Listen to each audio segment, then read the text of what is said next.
नमस्कार दोस्तों, आज मैं आपके लिए लेकर आई हूँ फागुन कृष्ण द्वादशी व्रत कथा। चलिए शुरू करते हैं। फागुन मास के कृष्ण पक्ष की द्वादशी तिथि अत्यंत पुण्यदायी मानी जाती है। इस दिन भगवान की भक्ति, व्रत, दान और कथा श्रवण करने से जीवन के कष्ट दूर होते हैं और सुख समृद्धि की प्राप्ति होती है। पुराणों में वर्णित है कि इस तिथि पर विशेष रूप से भगवान की उपासना करने से पापों का क्षय होता है और परिवार में शांति एवं समृद्धि आती है। प्राचीन समय में देवताओं और ऋषियों ने इस तिथि का महत्व जाना और लोगों को इसके व्रत और कथा के बारे में बताया। इस कथा का संबंध भगवान की करुणा, भक्ति, शक्ति और सच्चे मन से किए गए व्रत के फल से है। एक बार वैकुंठ लोक में भगवान विष्णु और उनकी अर्धांगिनी माता लक्ष्मी विराजमान थे। उसी समय देव ऋषि नारद वहां पहुंचे और उन्होंने प्रणाम कर पूछा, हे प्रभु, कलयुग में मनुष्यों ने दुखों से घिरा रहेगा।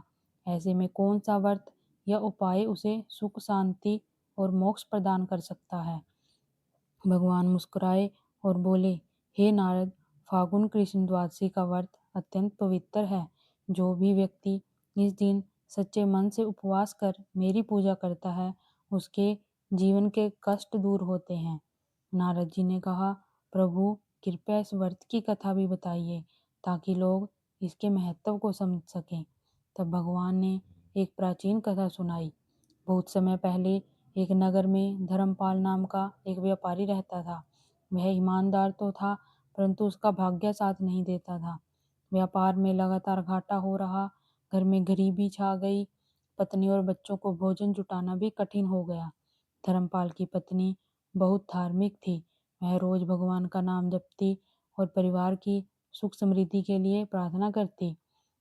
एक दिन नगर में एक संत आए और लोगों को व्रत और भक्ति का महत्व समझाने लगे।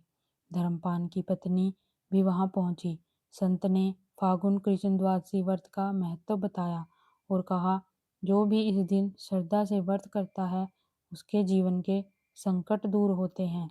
धर्मपाल की पत्नी ने आकर पति से कहा, हमें भी यह व्रत करना चाहिए।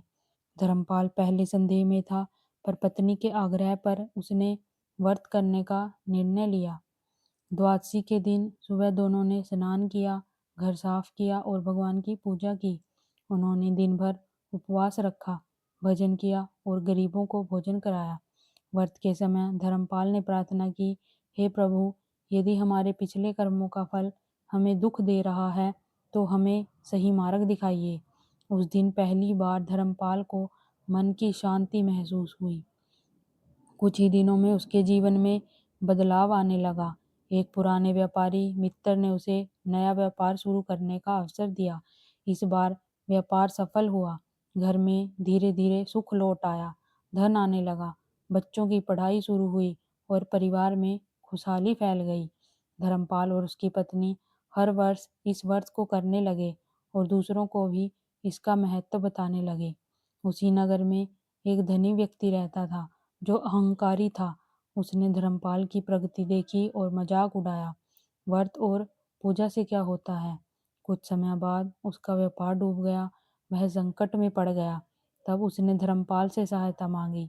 धर्मपाल ने कहा, सच्चे मन से भगवान को याद करो और द्वादशी का व्रत रखो। उसने भी व्रत किया और धीरे धीरे उसका जीवन सुधर गया। उसे समझ आ गया कि भक्ति और विनम्रता ही जीवन का सच्चा धन है। श्रद्धा से किया गया व्रत जीवन बदल सकता है। अहंकार मनुष्य को पतन की ओर ले जाता है। दान और सेवा से पुण्य मिलता है। सच्ची भक्ति से मानसिक शांति मिलती है। दोस्तों, व्रत कैसे करते हैं। सुबह जल्दी उठकर स्नान करें, घर को स्वच्छ करें, भगवान की मूर्ति या चित्र के सामने दीपक जलाएं, व्रत का संकल्प लें, दिन भर भगवान का नाम जपें, जरूरतमंदों को भोजन या दान दें, शाम को कथा सुने और आरती करें। फागुन कृष्ण द्वादशी केवल व्रत नहीं बल्कि मन को शुद्ध करने का अवसर है। यह हमें सिखाती है कि जीवन में कठिनाइयाँ आती हैं, पर श्रद्धा और अच्छे कर्मों से रास्ता निकलता है। इस दिन भगवान की भक्ति करने से मनुष्यों के पाप नष्ट होते हैं और घर में सुख समृद्धि आती है। जो व्यक्ति इस कथा को सुनता या सुनाता है उसके घर में शांति बनी रहती है, आर्थिक संकट दूर होते हैं और परिवार में प्रेम बढ़ता है। अतः मैं भगवान का स्मरण करना चाहिए। हे प्रभु, हमारे जीवन से दुख दूर करें और हमें सही मार्ग पर चलने की शक्ति दें। हे भगवान, जिस प्रकार आपने भक्तों के दुख दूर किए उसी प्रकार हमारे जीवन में भी सुख शांति और समृद्धि प्रदान करें। बोलिए फागुन कृष्ण द्वादशी व्रत भगवान की जय। लक्ष्मी माता की जय। श्री हरि नारायण भगवान की जय।